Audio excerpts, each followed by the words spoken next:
Welcome to the 2023 edition of the James Reaney Memorial Lecture, a series celebrating the legacy of two London literary icons, my late parents, James Crerar, Jamie Reaney, and Colleen Thibaudeau. I am James Stuart Reaney, a co-organizer, along with my sister, Susan Reaney, of Galliano Island, BC, of the lecture series. And hello to Susan and her family in British Columbia, and all the friends and allies joining us virtually. Welcome, we can feel the online love. As always, we're grateful to the Words Festival for giving the lecture a home after its first years under the Stratford Public Library banner. Thanks as always to Carolyn Doyle. I didn't see Carolyn, I don't know if Carolyn is here. Carolyn Doyle for guiding the lecture to words, and Josh Lambier for helping us settle in here. Speaking of significant anniversaries, I would like to join me in giving Josh a round of applause. This is Word's 10th anniversary, which is, again, incredible. Thank you.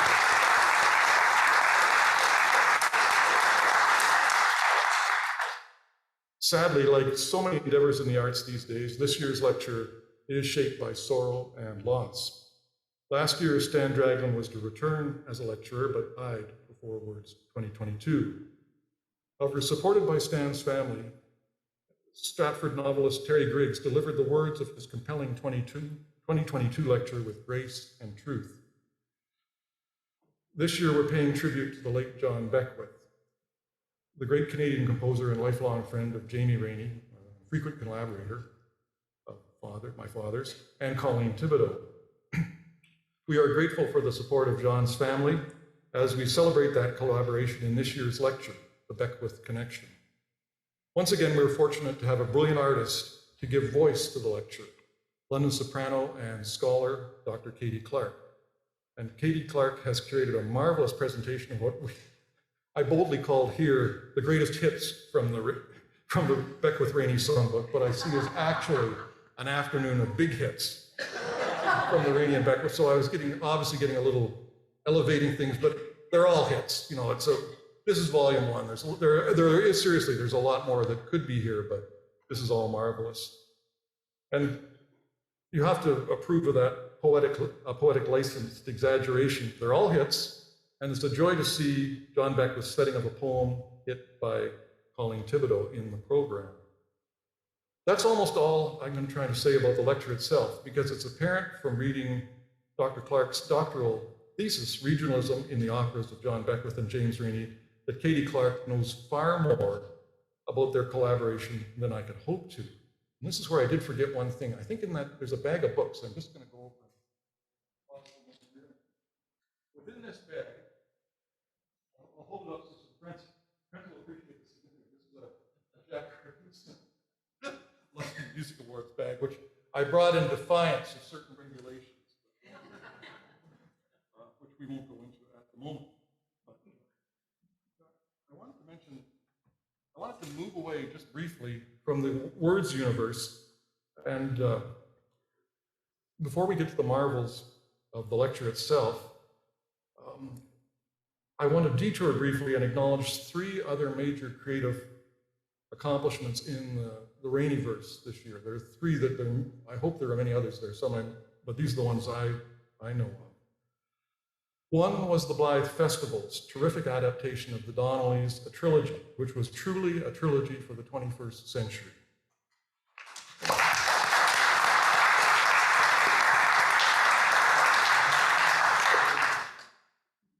If you love original Canadian theater, please support the Blythe Festival, which makes their creative miracle happen every summer.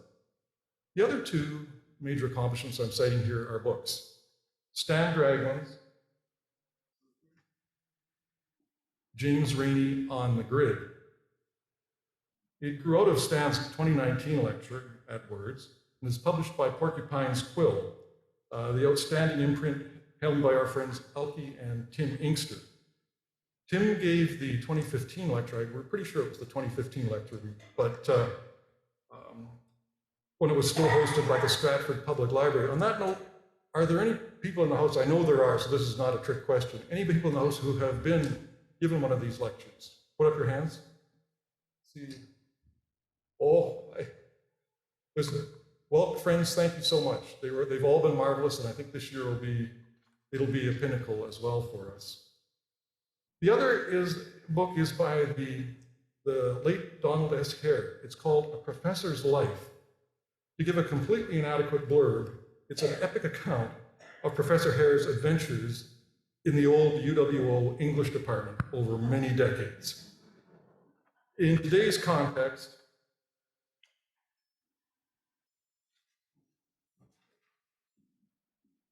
it is on brand because of the author's iconic portrait of his colleague, James Reaney, as a teacher and creative force in the university, London and beyond. I will add that the book contains, and this is a euphemism, inspiring biographical details about our father that came as a stimulating, another euphemism, surprise to both of James Reaney's children. They're not naughty details, but the one that stands out for me is unknown to my sister Susan Reaney and I. My father felt he might merit a Nobel Prize in the 1990s, and I'm not going to argue whether he did or not, but my reaction would have been, don't go there. It's not. But Don Hare and others in the department, and we're very discreetly and supportive of that initiative. But those are the kind of things I read and said, did not know that. No, it's unfortunate, but neither of these books are for sale at Words 2023, and that's all right, because as you've seen upstairs, there are dozens and dozens of excellent books available. So please browse and buy after the lecture if you haven't done so already. But if you want on the grid, please support indie bookstore in getting it for you. I got mine through the Oxford Bookshop. And the same is probably true of A Professor's Life. I happened to order it online through its publisher, Rox Mills Press. Back to the lecture. Katy Clark has performed as a soloist across North America. She is a member of the Elora Singers and of Opus 8. I hope I'm reading a word and number. Is that, I got that right? Huh? Should have asked first, but then it has sung with the Taffel Music Chamber Choir and the Canadian Opera Company Chorus. She holds a DMA from the University of Toronto, where her research focused on regionalism in the operas of John Beckwith and James Reaney. Katy teaches foundational vocal technique at Laurier University and operates a private teaching studio in London. For more info and for upcoming events, visit katyclarksoprano.com. Katy Clark owns a forever place in my soul for any number of reasons, but the one I'm thinking of right now in my soul of memory is for her Village Opera's presentation of the Beckwith-Rainey collaboration, Great Lakes Suite. It was a great event anyway, and it happened to be vaguely under the Forest City London Music Awards banner. It was an affiliate, wonderful affiliate event of ours. Before the presentation, I asked John Beckwith if I could take a Twitter photo of him quaffing a Forest City London Music Awards Hall of Fame beer. Why not, he said after a moment. I've got my clothes on. So today's lecture is inspired by so many memories and emotions that keep rolling through me. But right now it's that beautiful, witty smile and, frankly, the can of beer that I'm seeing. Joining Katy Clark are the other stellar members of the 2023 lecture team. Charmaine Fohusi, piano. Paul Grambo, baritone. Derry McCumber, clarinet. Patrick Theriot, cello. Charmaine Yermeti, mezzo-soprano, and London Pro Musica or London Pro Musica Choir. I'm told they're both acceptable. Please join me in giving them a rousing words welcome.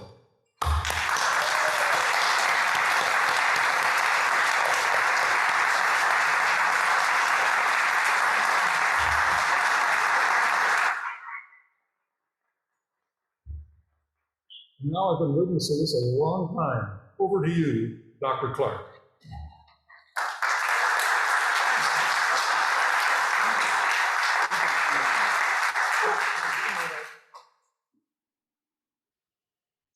Thank you, James, for that kind introduction. Let me just make sure that this is going to work. There we go. Yes. First, in the spirit of truth and reconciliation, I would like to acknowledge that Museum London operates within the traditional territory of the Anishinaabe, Haudenosaunee, Neutral, and Wendat peoples. This territory is covered by the Upper Canada Treaties, and this territory is the homeland of the Chippewas of the Thames First Nation, Oneida Nation of the Thames, and Munsee Delaware Nation. We also recognize the contributions of the Métis, Inuit, and other Indigenous peoples, both in shaping and strengthening this community in particular, and our province and country as a whole. We are grateful for the opportunity to live, work, and create here on this land which sustains us. My name is Katy Clark, and I completed my doctoral studies at the University of Toronto in 2022, where my research, as James mentioned, focused on regionalism in the operas of John Beckwith and James Reaney. Now, most operas take place in Europe, depicting the woes of royalty, the foibles of nobility, and occasionally the fall of gods. As a young student, I was thrilled to learn that Beckwith and Reaney had written 4 operas, all of which take place in rural southwestern Ontario, depicting characters who speak, think, and act like the real people in my life. I was hooked, and I knew I had to learn more. As I grew more familiar with these particular works, I found gems full of wit and insight, music of great richness and complexity, and a few perennial earworms. This afternoon, I'll be guiding you through the 7-decade-long collaboration that brought these operas and many other works to life, and presenting some highlights from this repertoire with my friends Charmaine Faupoussi, Paul Grambo, Gary McCumber, Patrick Theriault, Charmaine Yormetti, and London Pro Musica. In 1947, James Reaney and John Beckwith met at a party in Toronto. It was a cast party for a Hart House production of Pride and Prejudice, in which Beckwith had played the role of Mr. Collins to great acclaim. This chance meeting sparked a collaborative friendship that would span 7 decades and produce 4 operas, 6 radio collages, an auditory masque, incidental music, and an orchestrated children's tale. This friendship and collaboration extended to their respective wives, Colleen Thibaudeau and Pamela, both accomplished artists and creators in their own right, and to their families. At the time of their initial meeting, both Reaney and Beckwith were enrolled at the University of Toronto, where Reaney was a graduate student in English, and Beckwith was a music student and budding composer. They were particularly well suited as both friends and collaborators because of their shared interests. Reaney was an accomplished amateur pianist, and Beckwith was an incisive writer with a bit of a theatrical streak. Colleen Thibaudeau, whom Beckwith met through Reaney shortly thereafter, was also a graduate student at U of T at the time, working on a master's thesis in contemporary Canadian poetry.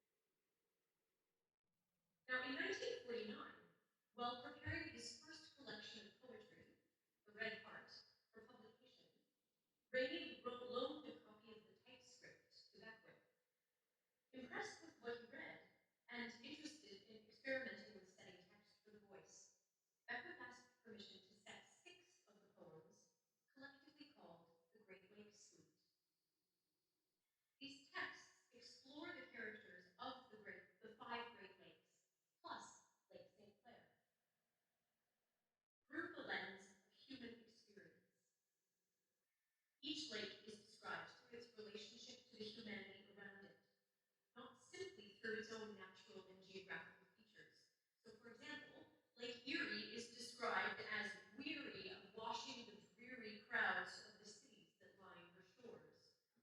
Those that by bike, motor car, bus, and screeching train come from London in the rain to Port Stanley, where they spend the day in deciding whether Grand Bend might not have been a nicer place to go. Having grown up in London, I can attest to the accuracy of Reaney's description, having spent many summer afternoons in just that pursuit. As he was setting these poems, Beckwith had recently attended a performance of Ravel's Chanson Marie-Passe, a chamber work for voice, flute, piano, and cello, and was inspired to attempt a similar instrumentation. He set the Great Lakes Suite for 2 singers, soprano and baritone, as well as piano, clarinet, and cello.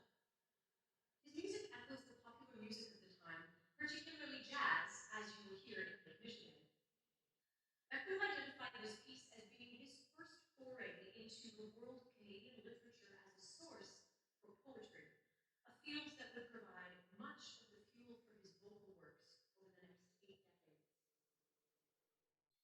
Today, pianist Charmaine Focusi, baritone Paul Grambo, clarinetist Gary Pamela, cellist Patrick Terrio, and I will be performing the first 2 movements from the Great Lakes Suite, Lake Superior and Lake Michigan.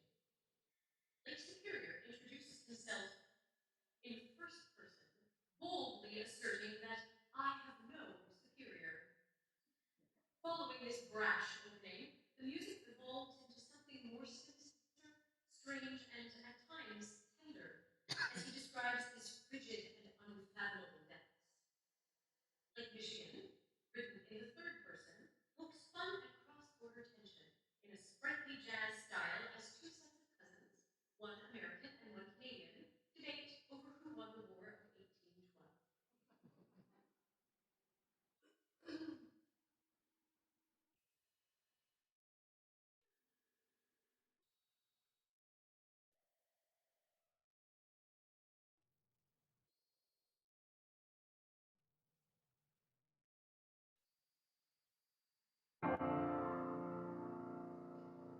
I am Lake Superior, cold and gray. I have no superior. All other lakes haven't got what it takes. All are inferior. I am Lake Superior,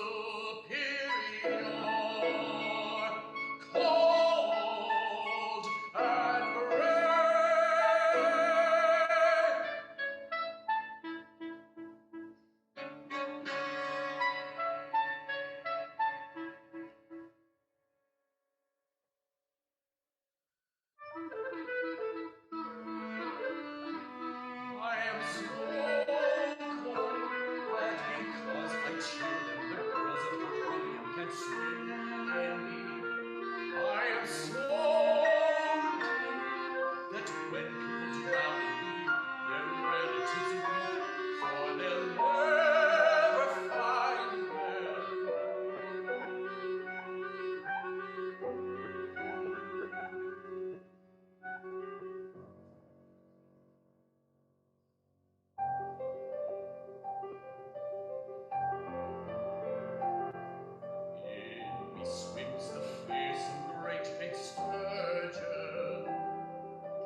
lake is filled with lawbreakers. Shores of Lake Michigan, Chicago sings.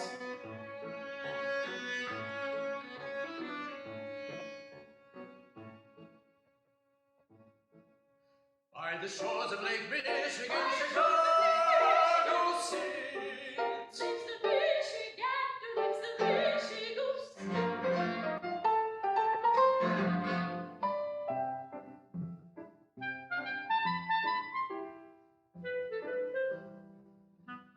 Very silly people they, for they have the nerve to say, when they came to visit us in the days of yore, that the Yankees won the war.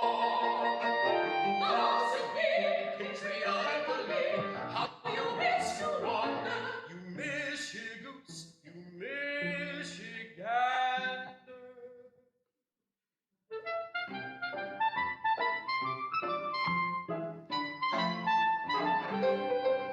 Right then and there we had a fight with our cousins from Michigan, who shortly after went back there again, and since we won, we knew we were right.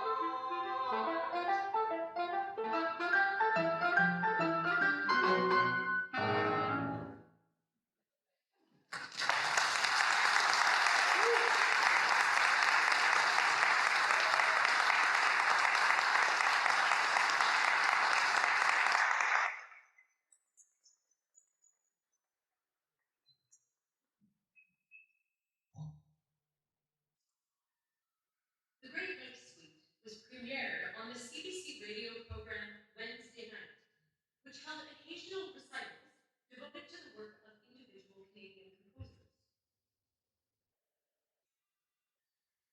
The 23-year-old Beckwith was selected as the feature composer for one of these recitals and programmed the Great Lakes Suite for broadcast, alongside excerpts from his Music for Dancing and the song cycle, 4 Songs on Texts by Edith Sitwell.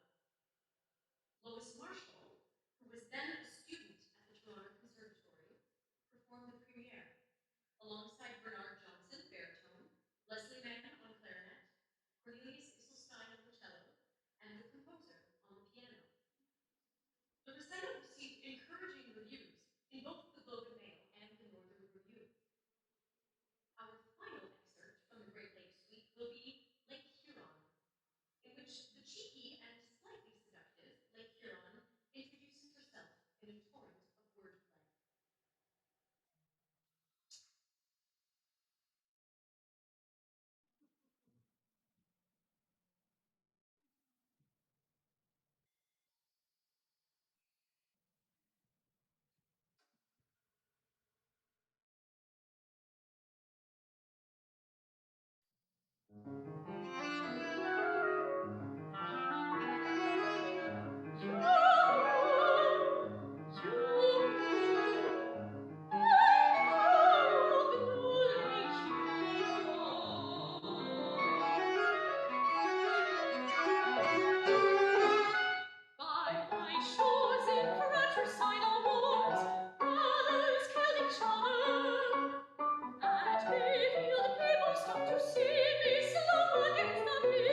composer on the piano, and they later recorded the work.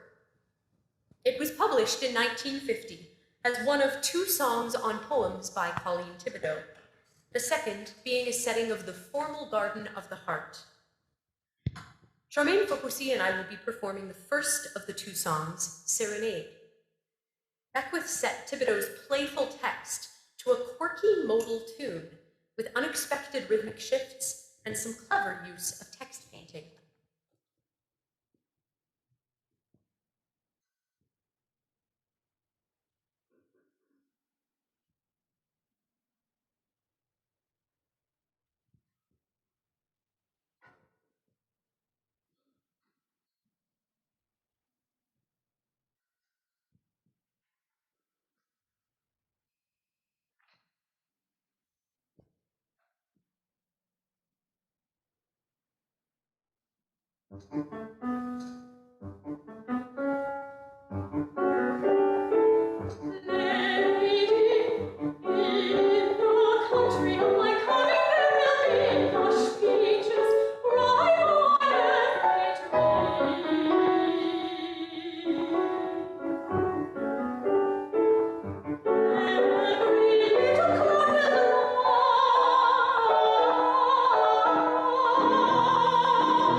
"1949 was an auspicious year for the Reaney-Beckwith connection.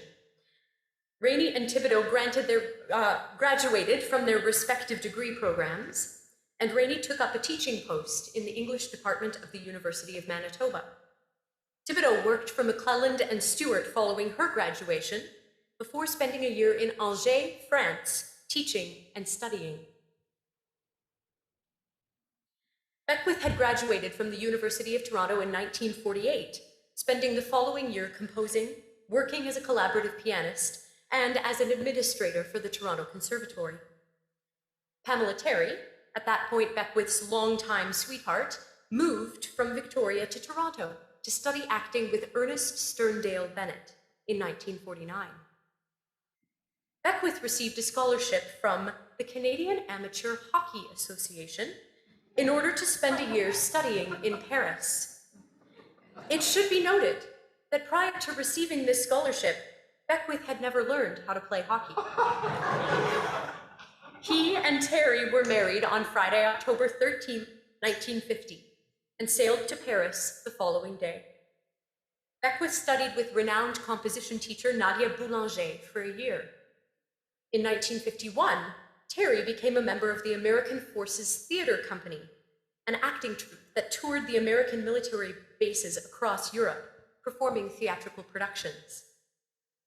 The young couple traveled across Europe with the company before returning to Toronto in 1952. Beckwith began teaching at the University of Toronto in the same year, and Terry re-entered the Toronto theatre scene as an actor. She gradually began to enter the field of directing, First, with a staged reading of Reaney's A Suit of Nettles, then with a production of Waiting for Godot for the University Alumni Dramatic Club in 1957. Their first daughter, Robin Jane, was born in 1953, followed swiftly by a son, Jonathan, who is here in the audience today. Hello. And another son, Simon, in 1956. Reaney and Thibaudeau were married in Toronto in 1951, then moved to Winnipeg, where Reaney had his teaching post. While both were busy writing, their first child, James Stewart, was born in 1952, followed by John in 1954. They returned to Toronto from 1956 to 58, where Jamie completed his PhD in English literature under the supervision of Northrop Frye. His dissertation explored the influence of the English Renaissance poet Edmund Spenser on W.B. Yeats. They returned to Winnipeg in 1958 for 2 years, before moving to London permanently in 1960, where Jamie took up a teaching post at the University of Western Ontario. In 1953, in the midst of having children and establishing their careers, Beckwith wrote to Reaney to ask if he had any ideas for an opera. Reaney sent Beckwith a draft of a libretto of what Reaney described as a Southern Ontario miracle play, an opera that would become known as Night Blooming Sirius. Beckwith worked on the score slowly and in spare moments, but found that Reaney's draft lacked metrical variety. He asked Reaney to incorporate more rhythmic variation in the remaining scenes, and the two collaborated closely on the libretto via correspondence. This marked Reaney's first attempt for writing for the stage, and Beckwith's first opera. In writing a text specifically to be sung, Reaney had to explore a greater degree of metrical regularity and specificity about the number of syllables than ever before. He wrote that from those Manitoba fall nights spent in a fantastic house that had mushrooms growing down from the ceiling, I date my birth as a craftsman of words. The score for Night Blooming Sirius was completed in the summer of 1958, and Beckwith began presenting the new readings of the new opera for potential producers. Jeffrey Waddington, music supervisor for the CBC, was impressed and offered to commission the already completed opera for radio broadcast in 1959. The Reaney's first daughter, Susan, was born in the same year. Night Blooming Sirius received a broadcast premiere on the CBC on March 4th, 1959, with Ettore Mazzoleni conducting, Patricia Rideout as Mrs. Brown, and Anne Stevenson as Alice.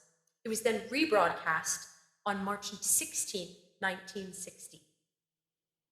But Reaney and Beckwith's opera had yet to set foot on stage. When no producers were forthcoming, the pair undertook to produce the work themselves, funding the performances with a Canada Council grant, Beckwith's writing salary from the Toronto Star, and private donations from friends and family. Pamela Terry directed the production, which took place at the Hart House Theatre in Toronto. Much of the cast from the radio broadcast returned for that staged production. Night Blooming Sirius received its stage premiere on April 5th, 1960, on a program entitled An Evening with Beckwith and Reaney. It was presented alongside Reaney's one-man masque, performed by the playwright himself, and Beckwith's 5 pieces for brass trio. Since that time, Night Blooming Sirius has become the most performed of Beckwith and Reaney's operas. This may be because, due to the fact of its ensemble cast and its vocal writing, it is particularly well suited for young voices. It has been performed by university opera programs at Western, Victoria, and McGill, by the Young Artists Program SOLT, or Summer Opera Lyric Theatre, in 2017, and by the professional Toronto company Opera in Concert in 2003. Night Blooming Sirius tells the story of an isolated widow, Mrs. Brown, living in the village of Shakespeare, Ontario in the 1920s. And you can see in this slide, we have one of my very favorite pictures from this whole presentation An illustration by James Reaney himself of Mrs. Brown. On the left, that is what she is supposed to be, this rather severe, bespectacled, black-wearing widow, and not the rather frilly personage on the right. In fact, the original sketches for the set depict the red brick tower of the Shakespeare Presbyterian Church, which still stands today. A mysterious stranger named Alice arrives in the town asking about Mrs. Brown's whereabouts and learns from two gossipy local girls that Mrs. Brown's only daughter went missing many years ago.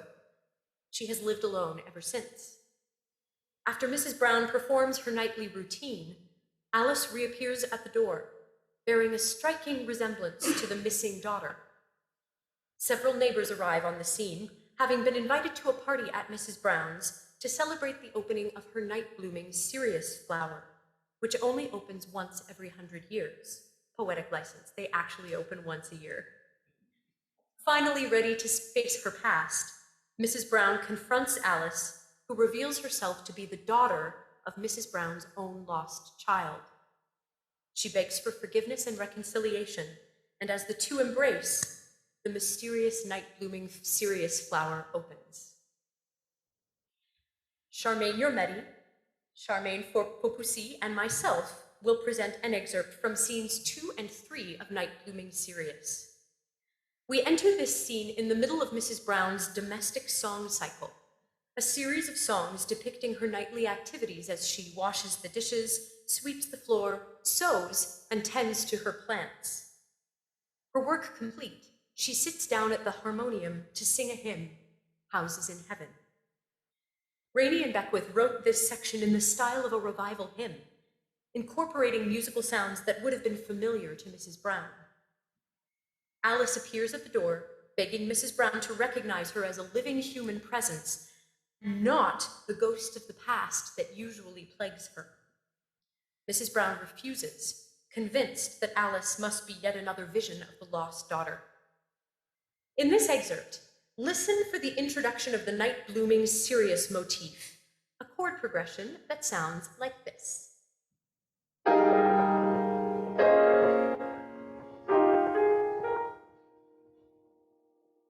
Thank you, Charmaine. Throughout the opera, this theme appears whenever the plant is discussed, but it also underlines the miraculous transformation that the flower represents. Beckwith switches into the jaunty diatonic style of the revival hymn for Houses in Heaven, reflecting the music of Mrs. Brown's world. And then a frenetic accompagnato recitative follows, in which an increasingly frantic Mrs. Brown rebuffs Alice's offer of contact. With it, she rejects the invitation to leave behind her isolated life and once again experience connection.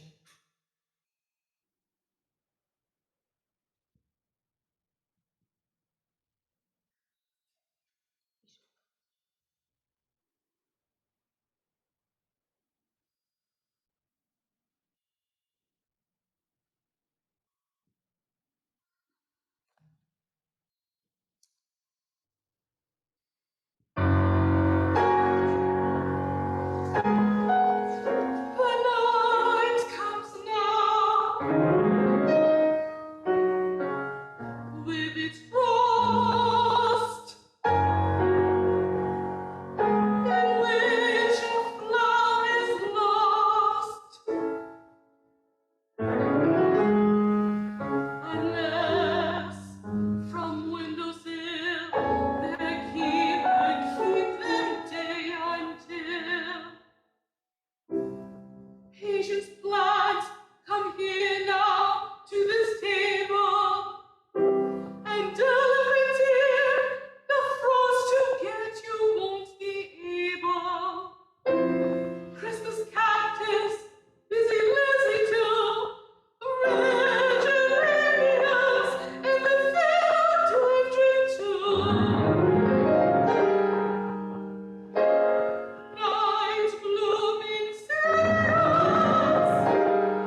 And in the Sabbath room should be a pair of folded hands, praising him who built for thee a house that ever stands. All children and cousins, all brothers and sisters, all fathers and mothers and relatives lost loved ones, dear faces, will be with you there, if not here, there.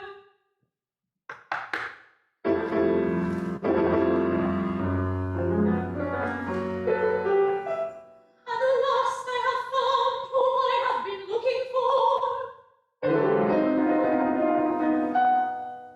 What were you saying before coming to the door? I was singing a hymn. I knew I would find you and sung such holy things. As up and down the streets here I have been wandering.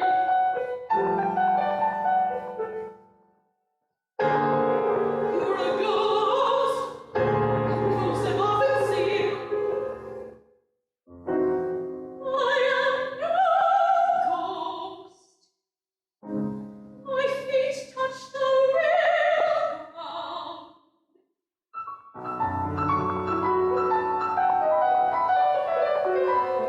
Touch me, hear me, if like a ghost I feel or sound. I do not want to touch you. I do not want to hear you. Touch me, hear me. Touch me, hear me. Hear me. I do not want to touch you. I do not want to hear you.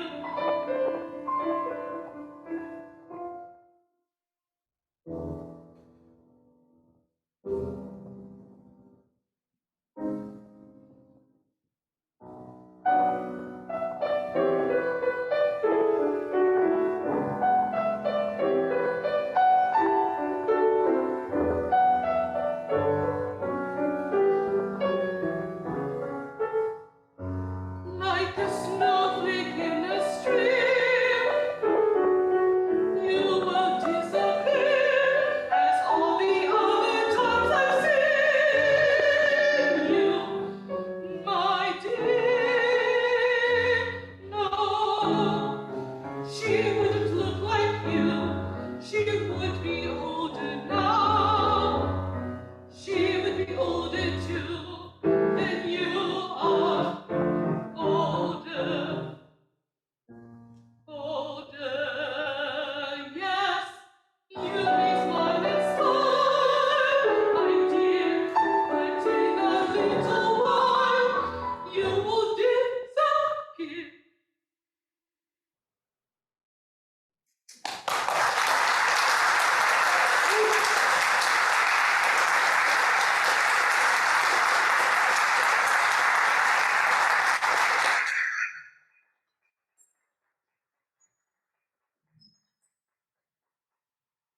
Impressed by his work in Night Blooming Sirius, Pamela Terry, recently appointed artistic director of Alumni Theatre in Toronto, encouraged Reaney to write a play for the company. Reaney made his first foray into playwriting with The Killdeer, a dark comedy, or possibly an occasionally comedic drama, written entirely in verse. It depicts a series of grisly murders in southwestern Ontario and has been recognized as one of the earliest incarnations of the Southern Ontario Gothic. This style would typify many of Reaney's subsequent works and would go on to be championed in the work of authors like Alice Munro. Terry directed the production, winning the Dominion Drama Festival Award for the best direction of the work. Reaney would refer to Terry as my first director, the person responsible for his introduction into major theatrical writing, and later dedicated his play, The Easter Egg, to her. Beckwith put together a series of musical cues for the original production, written as a theme and variations on the hymn tune, Blessed Be the Name of the Lord, for prepared piano. When the Killdeer was revived by the Alumni Theatre in 2013, sound designer Rick Jones composed a new score, incorporating elements and motifs from Beckwith's 1960 score. Beckwith wrote a different incidental score for the 1961 television broadcast of the play, this time for chamber ensemble. This afternoon, we will hear two excerpts from this 1961 incidental music for the Killdeer, the waltz and the credits music, played by Charmaine, interspersed with a reading from the play. In this scene from Act 2, Scene 4, Rebecca, a young woman recently accused of murder, shares a quiet moment with her friend, confidant, and soon-to-be lover, Harry.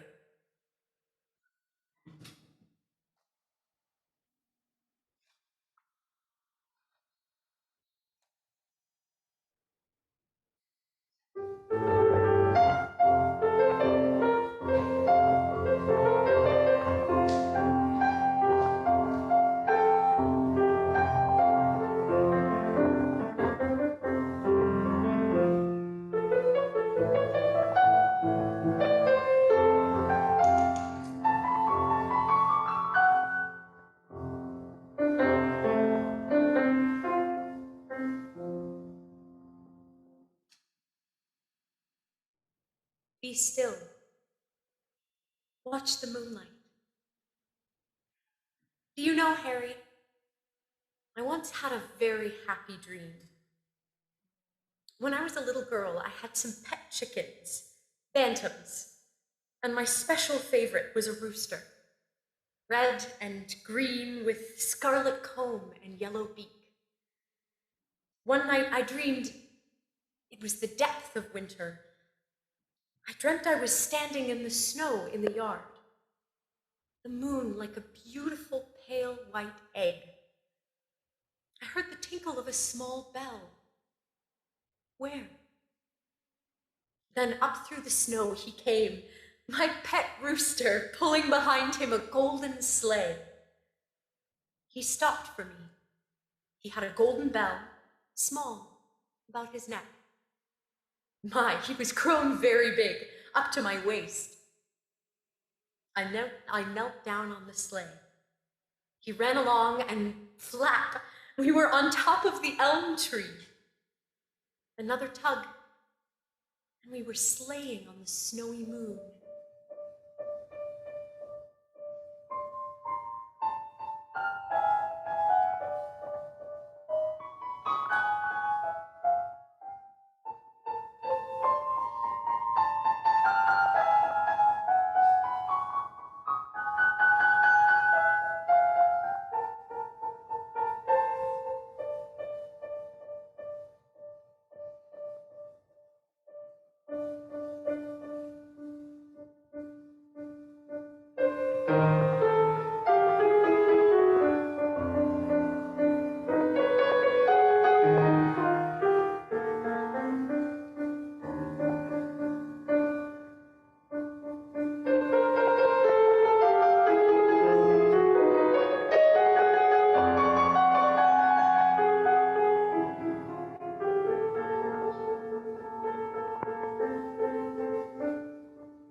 The 1960s saw the Reaney Beckwith team explore a new performance medium.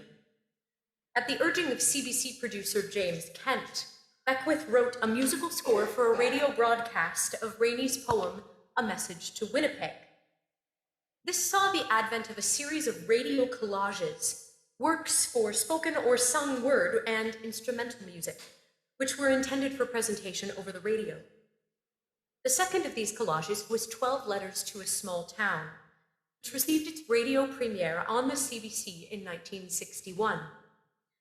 Reaney wrote 12 poetic letters, consisting of both new material and older poems, reflecting on his experiences growing up in and around Stratford. The role that music should play in the broadcast was the subject of some debate. W.B. Yeats strongly objected to the performance of music during poetic recitation, arguing that the two species of rhythm interfere with each other. Of course, Reaney, now a recognized Yeats scholar, was familiar with this argument, but in discussion with Beckwith, it was decided that they should aim for a musical and textual give and take. Beckwith's score for 12 Letters consists of a series of musical cues using aleatoric and improvised techniques, with the result that the text and the music never quite line up exactly the same way. At times, the music plays a purely atmospheric role, serving the function of wallpaper to the foregrounded text. At other times, as in the 8th letter, the music lesson, music plays a much more active role. Text is recited to the beat of a metronome, and the musical score includes the sounds of a piano student learning a new piece. The student plays the piece first with right hand alone, then left hand alone, and then puts the two together as the scene progresses. Today, Paul, Charmaine, and I will perform the first 2 letters, To the Avon River above Stratford, Canada, and Instructions, How to Make a Model of the Town.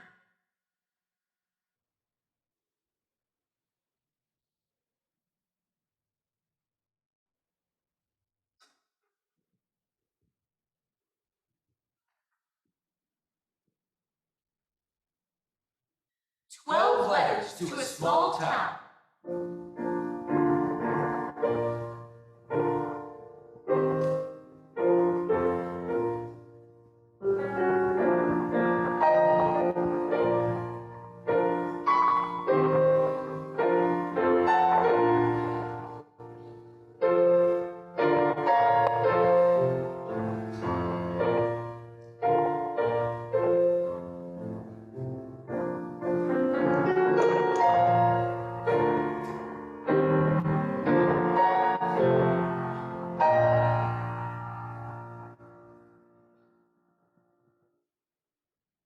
First letter. To the Avon River above Stratford, Canada. What did the Anishinaabe call you? For you do not flow with English accents. I hardly know what I should call you, because before I drank tea or coffee, I drank you with my cupped hands, and you did not taste English to me. And you do not sound like Avon or swans and bards, but rather like the sad wild fowl in prints drawn by Audubon, and like dear bad poets who wrote early in Canada and never were of note.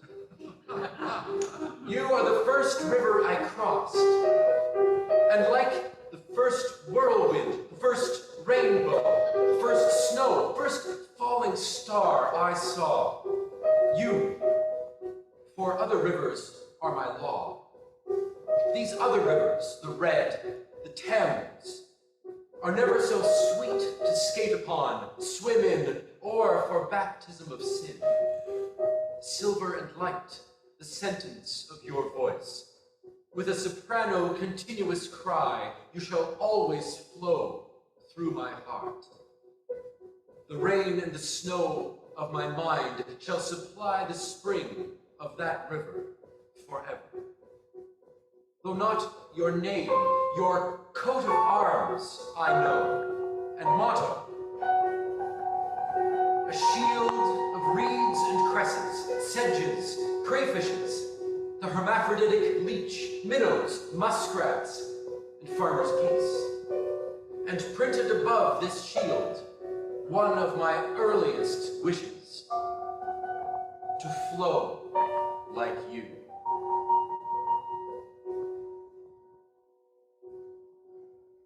Second letter. Instructions. How to make a model of the town.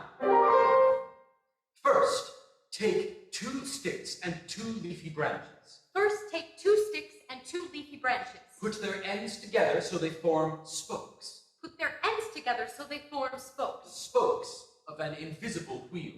Coming together at the center and fanning out. Coming together at the center and fanning out. These sticks and branches are the principal through streets of the town. Huron and Ontario Street can be leafy branch streets.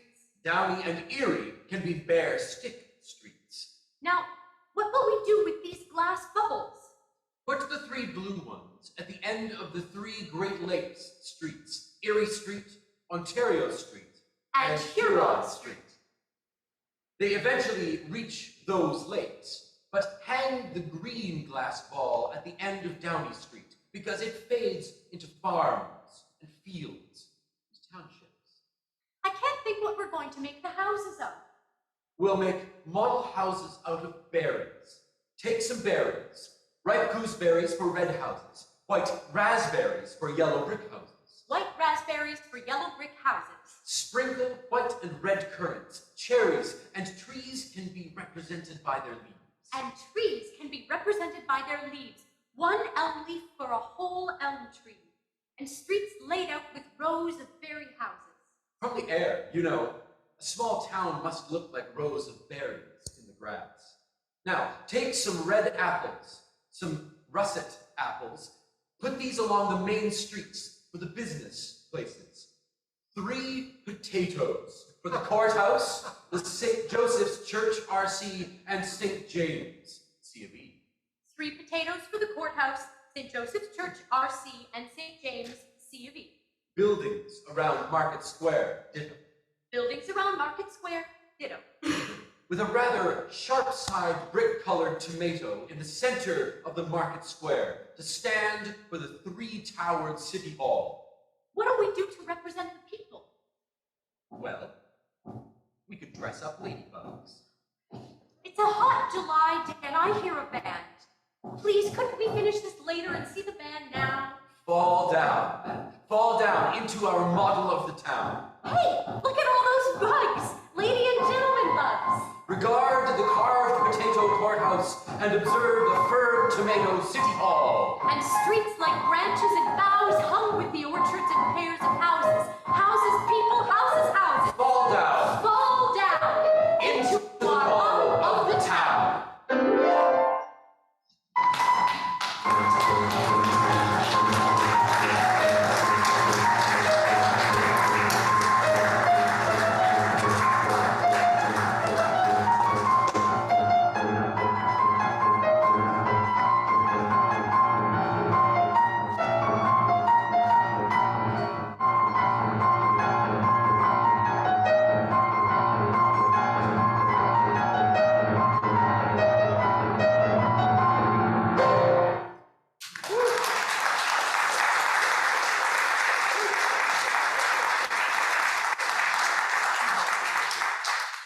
12 Letters to a Small Town was published in 1962 and won a joint Governor General's Award with The Killdeer and Other Plays in the same year.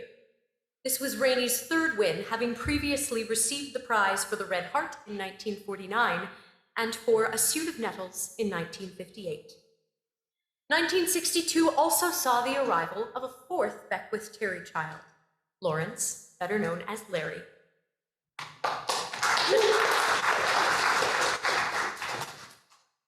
The Beckwith and Reaney families went on a joint vacation to Tobermory in the summer of that year, and the families have generously shared photos and memories of this trip. Beckwith and Reaney went on to create 4 more radio collages for the CBC. The next was Wednesday's Child, in which each day of the week is portrayed as a different character. Canada Canada was a trilogy of works premiered between 1965 and 1967 in celebration of the Canadian centenary. They also went on to collaborate on All the Bees in All the Keys, a children's tale for orchestra premiered by the Toronto Symphony Orchestra in 1973. Beckwith created a reduced version for chamber ensemble of 10 players in 1987, and the work has since been published as an illustrated children's book. However, Beckwith and Reaney's next operatic undertaking took nearly 2 decades to reach the stage. Following their success with Night Blooming Sirius, Beckwith and Reaney immediately began to brainstorm for their next operatic collaboration. Responding to criticism that their first opera was too ponderous and slow-moving, they envisioned their second opera as a fast-moving comedy with a pratfall a minute. Reaney sent a scenario for the proposed work to Beckwith in 1959. This new opera centered around the chivalry tradition, a practice common throughout Ontario, Quebec, and parts of the United States throughout the 19th and into the 20th centuries. Although, in fact, there is evidence to suggest that chivalries were still taking place in Perth County, Ontario, at least as recently as 1994. A chivalry is a ritual in which a community bands together to surprise a newly married couple, either on their wedding night or in the subsequent weeks. They play pranks, make as much noise as possible, and refuse to leave until satisfied by a gift of money and/or beer from the bridegroom. Early chivalries could be quite sinister, targeting those who had transgressed the accepted rules of society, including interracial couples, interfaith couples, widows, widowers, and divorcees, often with violent results. By the 20th century, the chivalry had morphed into a friendlier affair, singling out well-liked members of the community in an admittedly noisy and often rude ritual to welcome them into their new roles in society. This new Reaney Beckwith opera, The Chivalry, takes place at a point in history where the chivalry tradition was less steeped in violence, but still carried threatening undertones. The story follows Daisy, a young woman recently wedded to Mr. Quartz, the old town miser with multiple marriages already under his belt. She has entered into this marriage in order to spite her true love, Jonathan, who can't make up his mind whether to marry her or not. Beckwith liked the scenario and passed it on to Herman Geiger Terrell, founding general director of the Canadian Opera Company, for feedback. While Geiger Terrell's response was tepidly positive, he took issue with the violence of the storyline and particularly objected to the immoral behavior of its characters. Reaney found this criticism more than a little hypocritical, coming from a director who thrived on the European operatic canon and all that that represents. He wrote to Beckwith, "I feel the only solution to the problem is that he should die so that there can be some Canadian opera." Reaney and Beckwith nonetheless continued their work on the project, collaborating closely on the libretto. Beckwith completed the score for Act 1 on a study leave from the University of Toronto between 1965 and 66. The work then lay dormant, with the exception of a few sketches from 66 to 78. This could, in large part, be blamed upon Beckwith's increasingly demanding academic duties. He served as the Dean of the University of Toronto Faculty of Music from 1970 to 77. During this time, Beckwith and Terry parted ways. In 1976, Beckwith took the faculty librarian, Kathleen McMorrow, out for dinner and a play. Thus began a partnership that Beckwith described as having a more positive and sustained effect on his life than anything else. And Kathleen is with us in the audience today.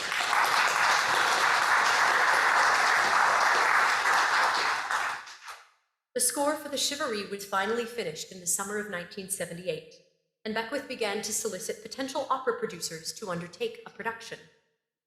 No one agreed to stage a full production of the work, but Comus Music Theatre, under the direction of Michael Botry, workshopped The Chivalry in 1979. While staging was minimal, fabric hangings crafted by Kathleen McMorrow created an illusion of the buggy, the highway, and Mr. Quartz's home. After receiving positive feedback, Comus signed on to produce a fully staged production in their 1982 season. The premiere took place at the St. Lawrence Centre Town Hall in Toronto on April 3rd, 1982, directed by Paula Sperdakos in her opera direction debut, conducted by Howard Cable, and featuring Carolyn Tomlin, Avo Katask, and James McLean in the leading roles. December of the same year saw a new production of the work at the Banff Centre, featuring the same cast, and this time directed by Michael Botry. Reviewers praised the Chivalry, applauding Comus Music Theatre's courage for staging a full-length Canadian opera, and somewhat bizarrely speculating that the work could become a Canadian Oklahoma. The Chivalry was revived in 2000 by Opera in Concert, under the musical direction of John Hess, and featuring Barbara Hannigan as Daisy, Gregory Dahl as Mr. Quartz, and John Tessier as Jonathan. The Chivalry contains strong satirical elements, poking fun at the life and customs of rural southern Ontario. It also draws heavily on the opera buffa and commedia dell'arte traditions in its use of slapstick humor and comedic archetypes. However, the Chivalry possesses dark undercurrents, exploring themes of domestic abuse, misogyny, and racism that ground the work in the bleak reality of isolated Ontario life. This next excerpt is taken from Act 1, in which Daisy reflects upon her hasty marriage to Mr. Quartz and laments the ambivalence of her lover, Jonathan. This aria was originally scored for soprano and flute, but will be played on the clarinet by Gary McCumber today.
In this aria, you may have noted the seasonal language Daisy uses, describing herself as flowers and leaves who have kept company with winter and now lie under the white snow. Elements of the Chivalry's plot imitate the Persephone myth, in which a young woman, typically equated with springtime, is abducted by Hades and forced to live in the underworld for 6 months of the year. Beckwith and Reaney were also conscious of elements of the Orpheus myth in their story, where a young musician must rescue his beloved from the underworld. For this reason, the character of Jonathan is frequently accompanied by the guitar in the Chivalry, evoking Orpheus's lute. Billy Bridgman, then the artistic director of the Guelph Spring Festival, approached Beckwith in 1986. She wanted to program 12 Letters to a Small Town as part of the festival, alongside a newly commissioned one-act opera. Beckwith consulted Reaney for opera ideas, and Reaney suggested 2 potential plots. One centered around David Wilson and the Children of Peace, a splinter group of Quakers who settled in Sharon, north of Toronto.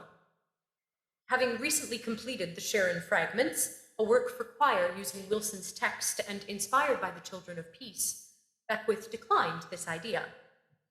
Reaney would later return to this topic in the opera Serenette, for which he wrote the libretto and Harry Summers wrote the music. Reaney's second suggestion for a plot took its source material from a 1941 murder mystery by Stratford author Anne Cardwell, whose real name was Jean Makin's Polly, seen on the left. Both Reaney and his mother had relished the novel when it was originally released, and Reaney found inspiration in the knowledge that a Stratford local could become an internationally recognized writer. The novel, Crazy to Kill, takes place in a private mental asylum for the wealthy called Rest Home. Jean Makin's Polly conducted her research into the treatment of mental illness at the London Psychiatric Hospital, the closest institution to her home in Stratford. The novel is remarkable for its accurate description of contemporary treatment methods and attitudes towards mental illness in southern Ontario, in addition to its sensational potboiler of a plot. Beckwith and Reaney initially envisioned their operatic treatment of this work to last a short one act, intending to present it alongside 12 Letters. However, the opera grew to include 3 singers, 2 actors, piano, percussion, and cassette tape, and to last 90 minutes. The idea of presenting it in conjunction with 12 Letters was scrapped. Crazy to Kill features a cast of 22 characters in a complex nexus of flashbacks within flashbacks, dreams, delusions, and a non-linear timescale. In order to depict all of the characters in this unwieldy cast, Reaney proposed using puppets. Each cast member plays multiple parts, with characters sometimes appearing in puppet form and sometimes in human form. This further reinforces the blurring of reality and delusion, punctuated by sound effects played over cassette tape to unsettle the audience and evoke the atmosphere of a mental asylum. The opera received a workshop at the Banff Centre in December of 1988, and puppets were constructed of found materials, including pie plates, brooms, scrap fabric, and, as the sharp-eyed among you will note, in the picture on the right, bells. The workshop cast featured Michelle Milankovic as Agatha, baritone Tom Gertz, and soprano Peggy Evans, with actors Jan Sterling and Dean Dawson. New Brunswick artist Anna Wagner constructed the puppets for the Guelph Spring Festival premiere of the work, which took place on May 11, 1989. Jean Stillwell played the role of Agatha, with baritone Paul Mossel, soprano Sharon Crowther, and actors Cheryl Swartz and Jerry Franken. Crazy to Kill's text and music are tightly unified, with much of the opera being set in a naturalistic recitative style closely mimicking speech rhythm. The incorporation of spoken text in the midst of the sung text disrupts operatic convention, subverts audience expectations, and further distorts the perception of reality and unreality. The score features few lyrical moments, but those that occur draw heavily on the popular music of the 1930s and 40s. Beckwith noted that both Rodgers and Hart and Harold Arlen served as inspirations for the most lyrical sections of the opera. Crazy to Kill also makes use of conventions from the film noir genre in order to delineate the plot's movable time scale and to create suspense. Agatha, a longtime patient of Rest Home, serves as the novel's first-person narrator. In the opera, Agatha relates the story to police detective Fry. This device allows her to fill the role of first-person narrator, giving occasional hints as to the story's outcome and following in the footsteps of the narrators from films like Laura and Double Indemnity. The opera also borrows techniques such as breaking the fourth wall, disturbing sound effects, and the use of dramatic musical scoring from the film noir genre. The opera opens with the arrival of Detective Fry at Rest Home, who has come to interview witnesses in the wake of a series of grisly murders. His first interviewee is Agatha, a longtime patient at Rest Home who is days away from discharge. As the romantic tension builds between these two characters, Agatha relates what has happened in the days surrounding the murders through a series of flashbacks. Charmaine Yermeti and Charmaine Fukusi will now perform one of the opera's arioso moments, Down the Avenue of Trees. It is the night of the first murder, and Agatha has been given the keys to Rest Home so that she can run for help. Faced with the possibility of freedom for the first time in 30 years, Agatha revels in the night sounds of the asylum's grounds and grapples with her imminent return to the world. This excerpt borrows heavily from the 1930s pop ballad style. In a discussion with Beckwith about his work, I suggested that the melodic cell for this aria shares a melodic contour with the jazz standard Moonlight in Vermont. If you're familiar with the tune, it starts, pennies in a stream. There's a very famous Frank Sinatra recording of that song.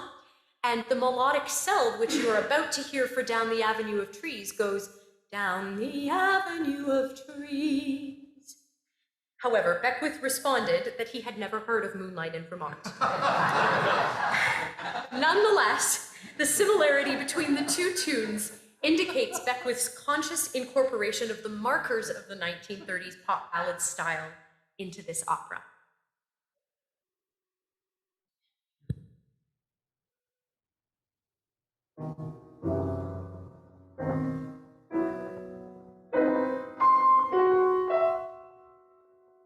Shall I run out and away? Freedom is the heady thing. If you be closely confined, here I stand with all the keys to this whole place. Shall I run out and away?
In a remarkable twist, it is revealed that the murderer is, in fact, Agatha, the first-person narrator with whom the audience, and possibly Detective Fry, have fallen in love. The opera closes with a dramatic confession song inspired by Kurt Weill, in which Agatha kicks the pianist off the piano bench and accompanies herself as she remorselessly details her gruesome crimes. Beckwith and Reaney entered into discussions to remount the work at the National Arts Centre and at the Macmillan Theatre in Toronto. But the Guelph Spring Festival set was destroyed without consultation. This put an end to any possibility of a tour. Anna Wagner's puppets were nearly auctioned off in support of the Guelph Spring Festival. But Beckwith caught wind of this calamity at the last moment and purchased the full set of puppets himself. They lived in the Beckwith basement until 2012, when Crazy to Kill was remounted by Toronto Mask Theatre, whose artistic director was Larry Beckwith. The cast featured Kimberly Barber as Agatha, baritone Doug McNaughton, soprano Shannon Mercer, and actors Ingrid Doucette and Brendan Wall. Beckwith and Reaney's final operatic collaboration found its seeds in the 200th anniversary of the founding of Fort York. John Miller, working for Cultural Support Services at the time and later artistic director of the Stratford Summer Music Festival, approached Beckwith about commissioning an opera to celebrate this event. Miller had been impressed by Reaney's work on Serenette and envisioned a possible triptych of operas on libretti by Reaney, each one centering around a formative event in Ontario's history. Serenette, which depicts the children of peace and the Sharon settlement, would form the first. This new Beckwith-Reaney opera would serve as a sort of prequel, and the third would relate the story of William Lyon Mackenzie and the Upper Canada Rebellion of 1837. Reaney's libretto ambitiously covered the period of history, beginning with the American Revolution and ending with the War of 1812. It follows several generations of the same family through this turbulent era. Two other composers had already rejected Reaney's libretto by the time Miller approached Beckwith, but upon reading it, Beckwith thought it was one of the best things Reaney had ever written. Reaney stated that his goal with this opera was to present, as enjoyably as possible, the choices and decisions of our ancestors, with a notion of increasing our rootedness. The work has been described elsewhere as an opera about why Canadians are not Americans.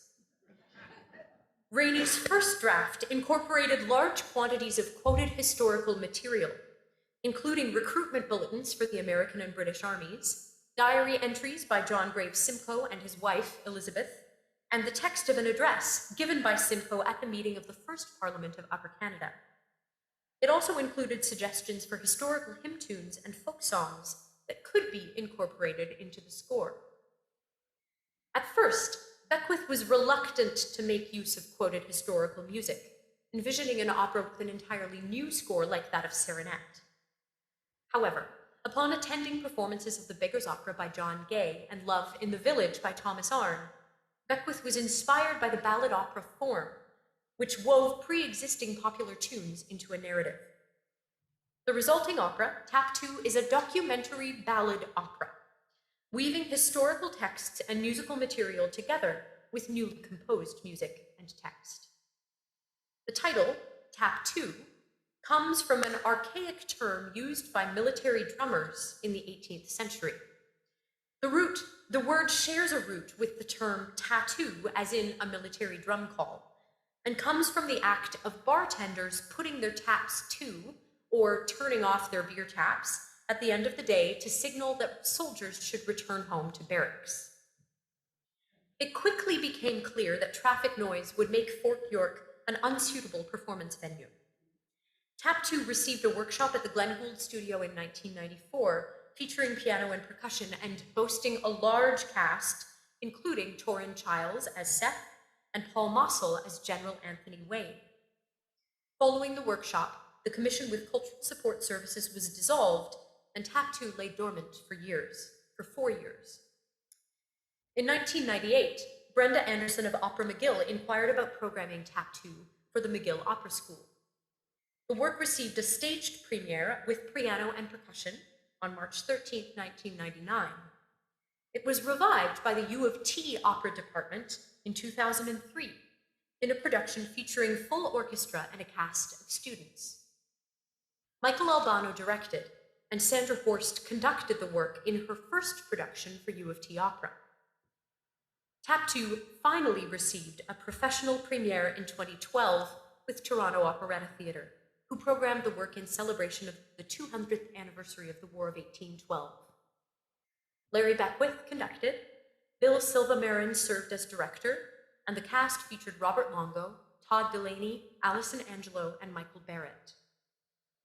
The score contains a large amount of quoted historical material, including popular songs from the 18th and 19th centuries, drum calls borrowed from the Revolutionary British Army manuals, Revolutionary War era British Army manuals, that's a mouthful, wow, and hymns. In typical scholastic fashion, each of these quotations were meticulously footnoted in the score, and Beckwith published an article in the Sonic Society Bulletin outlining all of his source material. In Reaney's writings about the work, in scholarly papers, and in the marketing for Tap 2, this opera is described as being about the history and culture of Canadians and Canadian society. However, it should be noted that the story of Tap 2 takes place entirely in the Great Lakes region, from modern-day Niagara-on-the-Lake to Toronto, with occasional forays into Pennsylvania and Ohio. The characters are almost exclusively Protestant Anglophones of British descent. The exception to this rule is the character of Ada Hensick, a young Indigenous woman whose marriage to a drummer in the American Army instigates much of the action of Act 2. Tap 2 does not, in reality, relate the history of Canada, which did not exist as a nation until 24 years after the action of the opera ends, or of Canadians, representing a very small subsection of Canadian society, both geographically and culturally speaking. As my Manitoba-born husband is fond of reminding me, Ontarians have a tendency to assert that their history and culture are indicative of the history and culture of the entire country. It can therefore be argued that the assertion of Tap 2 as a Canadian history is, in fact, a profound marker of Ontarian culture. In Tap 2, Reaney and Beckwith create a sort of imagined history, beginning with Ontario's culture as it was in the 1990s, and looking backwards to the events and decisions that led us to that point. They constructed a narrative by working up time, hand-picking the events that had a bearing on the current state of Anglo-Ontarian culture in order to build a compelling story. One of those moments, in the eyes of Beckwith and Reaney, was the migration of the United Empire Loyalists from the United States to Canada in 1783. The second act opens with a chorus of Loyalists depicting their march from New York State and across the Niagara Peninsula as they pass 10-mile, 20-mile, and 40-mile creeks. Reaney's text compares the migrants to biblical Israelites in search of the Promised Land. Today, I'm very pleased to welcome London Pro Musica to the stage with conductor Paul Grambo and pianist Charmaine Faupoussi to share the Loyalist Song from Tap 2.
Several themes emerge in an examination of the decades-long Reaney-Beckwith collaboration.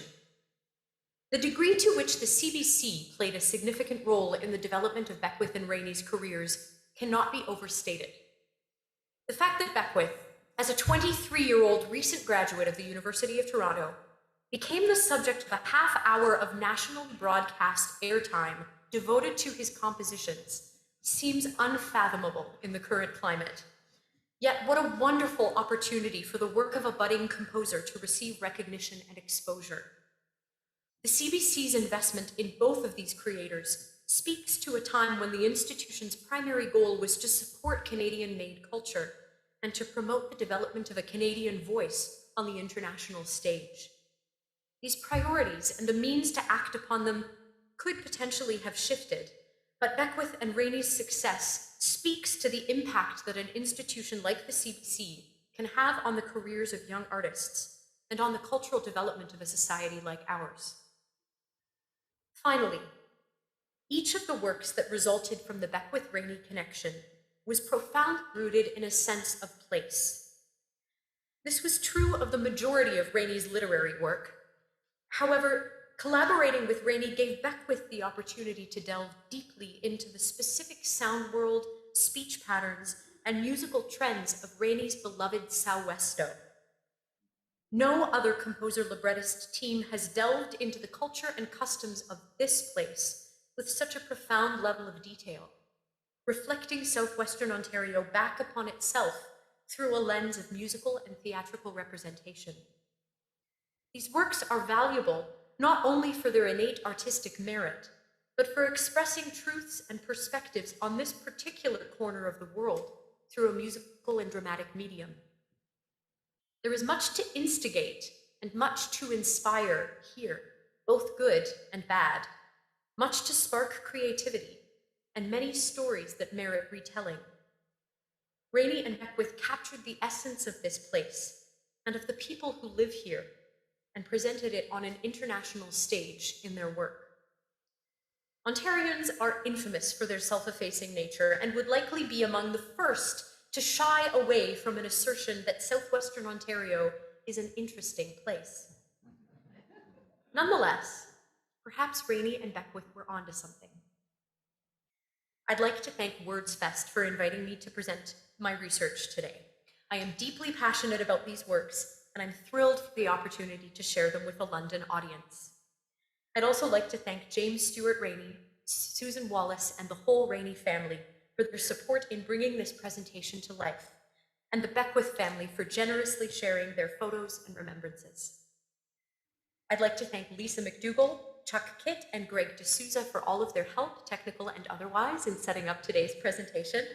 And finally, I would like to thank you, my musical collaborators, Charmaine Faupoussi, Paul Grambo, Gary McCumber, Patrick Theriault, and Charmaine Yormetti and London Pro Musica for bringing this music to life so beautifully today. Thank you.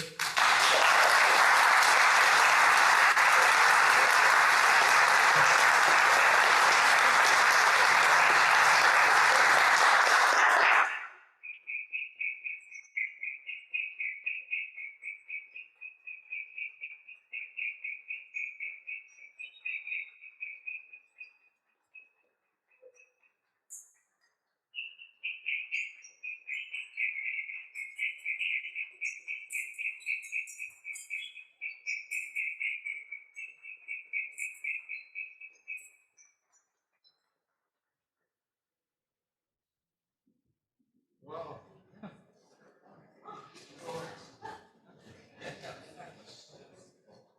Thank you, Katie and everyone. It's very rare, but I have to admit I'm actually at a loss for words. And those who know me know that probably doesn't happen often enough. But before you go, do we have time for some questions or any interesting questions? And if you do stay, even if you don't have time for questions, I have a trivia question. And I would like to read, before doing that even, I'd like to quickly revisit the number of people. I asked this and I didn't do a very good job at it. The number of people who were here has given James Reaney Memorial Lecture. I'll put my hand up, 2018.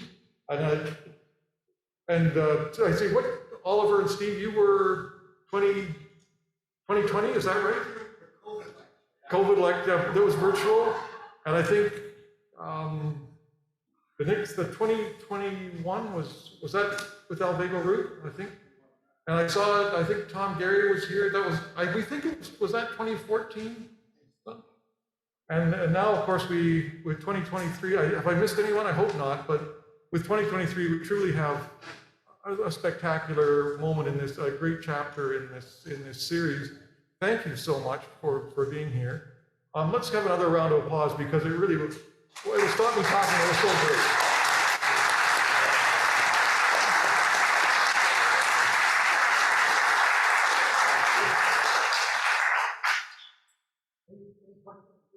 Yeah, I mean, feel free to take off if you need to take off. I won't be offended.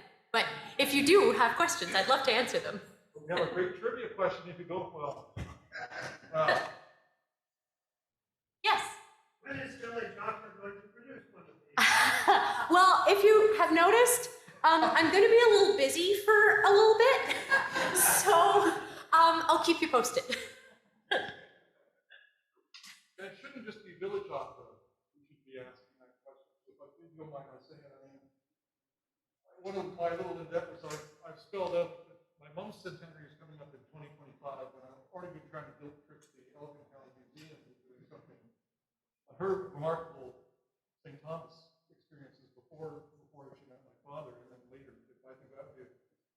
And there are some festivals around the 2026 would be very nice time to stage a James Reaney play, which would be his centenary. So I just put it out there. If you know any of these people, don't hesitate to twist their arm. Don't hesitate the next time you buy a ticket to say, wouldn't it be great to see Night in Series?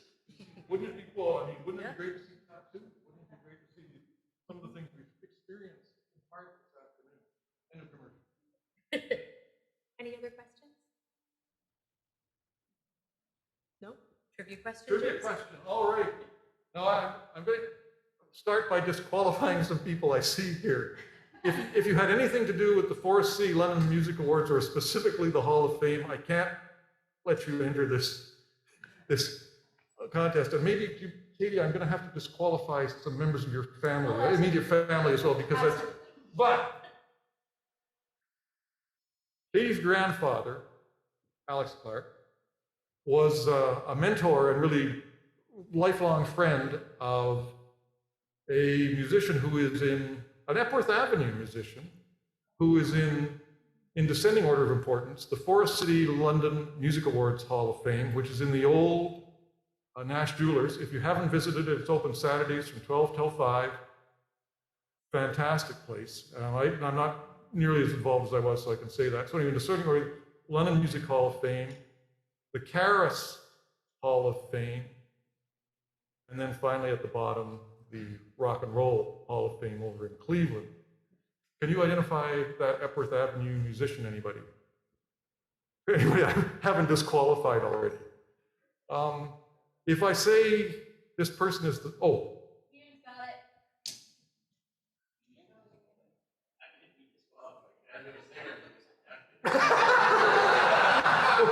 That's, well, okay, we'll put it, if no one else answers, we'll put an asterisk there. Anybody, if I say the surviving member of the band? Garth Hudson, yes, we have, and I would just put that out there. One thing we probably don't do enough of in London is acknowledge our icons, but this person, Garth Hudson, is in very frail health, I believe. I don't think that's a secret. When Robbie Robertson died, many of us realized that Garth is the last of this remarkable group that everyone says, oh, they sort of invented Americana music. Yeah, they invented Americana music because 4 of the 5 people in it were from Southwesto. I mean, that's how good they were at Americana music. So yes, I will bring you your copy of Scripts, the wonderful collection of James Reaney librettos that John Beckwith put together and with real inspiration and care and friendship. So thank you very much for being here. This has been a marvelous afternoon. I'm always deeply moved. And once again, thank you, Katie. Please join me in thanking Katie.